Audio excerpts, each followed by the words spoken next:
Лица и експерти од управни и надзорни одбори во енергетски компании директно и без пауза од оваа позиција ќе можат да станат членови на регулаторната комисија за енергетика. Ова се овозможи со прифаќањето на еден од амандманите за новиот закон за енергетика кој вчера беше донесен во собранието.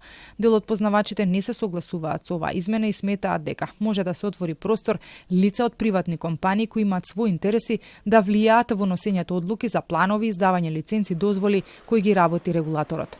Навистина го ослабува законот и создава една можност да луѓе кои што имаат директен интерес во енергетскиот, приватен интерес во енергетскиот сектор, да може да учествуваат во регулаторно тело. Тоа е навистина невообичаено. Законот за спречување корупција од друга страна па регулира обратната насока. Оние што го регулирале пазарот, исто така е потребно да почекаат 2 години пред да може да се вработуваат во компании кои што ги регулирале или за кои што носеле одлуки. Од друга страна пак пратеникот Бојан Стојановски, кој всушност го достави овој амандман, уверува дека со ова нема да има простор за манипулации, туку напротив, сега ќе можат да се бираат поквалитетни кадри кои би биле дел од регулаторното тело. Тврди дека ова го пишува и во директивите на Европската унија.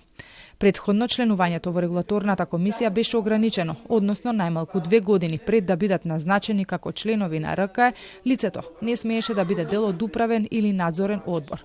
РКЕ, освен председател, има уште 6 членови.